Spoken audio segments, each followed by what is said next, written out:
Guys, welcome to Ankita's happiness. आज आपण बनवणार आहोत बांगड्याचं लोणचं। चल बघा तर आपण कसं बनवतो ते। तर हे आहेत बांगडे, मी बारीक करून घेतलेले आहेत, व्यवस्थित धुवून स्वच्छ क्लीन करून घेतले आहेत। तर जर तुम्हाला मोठे बांगडे भेटत असेल तर खूप छान आहे, कारण की मोठ्या बांगड्याचं लोणचं मस्त होतं। तर हे बघा, असं मी स्वच्छ बांगडे धुवून घेतलेले आहेत। तर आता आपण एक पॅन घेऊ, त्यात तेल टाकू। तेल आपल्याला खूप लागणार आहे, कारण बांगड्याच्या लोणचाला हे तेल खूप लागतं। ही आहे चिंच, आपल्याला थोडी चिंच भिजवून पाण्यात ठेवायची आहे काही टाईमसाठी। हा आहे बारीक कांदा, तर बारीक कांदा हा मी घेतलेला आहे। तुम्हाला मिरची पण हिरवी लागणार आहे, जसं तुम्हाला तिखट लागतं तसं, आणि थोडंसं आलं पण आपल्याला कापून घ्यायचं आहे।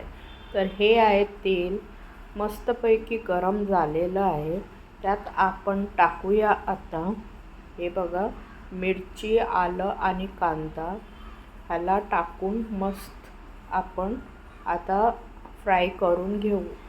जोपर्यंत हे ब्राऊन होत नाही तोपर्यंत आपल्याला फ्राय करून घ्यायचं आहे, कारण आपल्याला कांदा हा जास्त कच्चा ठेवायचा नाही आहे। जेव्हा हे व्यवस्थित फ्राय झाल्यानंतर आपल्याला त्यात टाकायचं आहे मीठ, चवीनुसार तुम्हाला जेवढं पाहिजे तेवढं। त्याच्या मग मी टाकणार आहे हळद। तर ही बघा मी हळद टाकलेली आहे त्यात।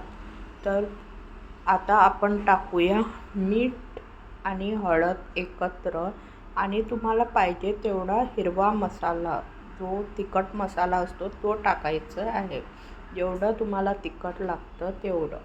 आणि मस्त परत त्याला फ्राय करून थोडं शिजवत ठेवायचं आहे आपल्याला। त्याच्या मग आपण घेणार आहे चिंचेचं पाणी, जे आपण करायला ठेवलं होतं, थोडा वेळ हे भिजवून ठेवावं लागतं चिंचेचं पाणी। तर हा कोळ आहे तो आपण आता त्यात टाकणार आहोत, त्याने तुम्हाला एक थोडंसं टँगीनेस येणार, त्याने तो जो लोणचं असणार ते मस्त एकदम लागतं। तर ह्याच्यानंतर हे जे बांगडे आम्ही धुवून ठेवलेले आहोत, आता आपल्याला हे शिजल्यानंतर आपल्याला त्यात एक एक करून सोडायचे आहेत बांगडे। हे बघा मी आता एक एक करून बांगडे त्यात सोडलेले आहेत, आणि ह्या तेलावरतीच आपल्याला हे बांगड्या शिजवून घ्यायचं आहे। ह्यात पाणी वगैरे कायच टाकायचं नाही, हे जे काय आहे ते तेलातच शिजणार आहेत। आणि आपल्याला मस्त हे आता झाकून ठेवू आपण, आणि मस्त बांगड्याचं लोणचं आपलं तयार होईल। हे आपण भात किंवा चपाती बरोबर खाऊ शकतो, भात बरोबर एकदम उत्तम लागते। तुम्ही पण घरी ट्राय करून बघा आणि सांगा मला कसं बांगड्याचं लोणचं झालं। हे तुम्ही फ्रीजमध्ये ठेवून 2-3 दिवस पण करून खाऊ शकतो। फ्रीजमध्ये काढून तुम्ही गरम करून हे तुम्हाला खावं लागेल। आणि लवकरात ही रेसिपी बनवा आणि मला सांगा की कसं बनलं तुमचं बांगड्याचं लोणचं।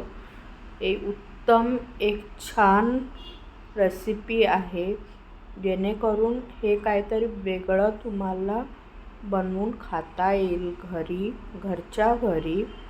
तो तुम्ही पण ट्राय करा आणि मला सांगा का हे कसं बनलं आहे।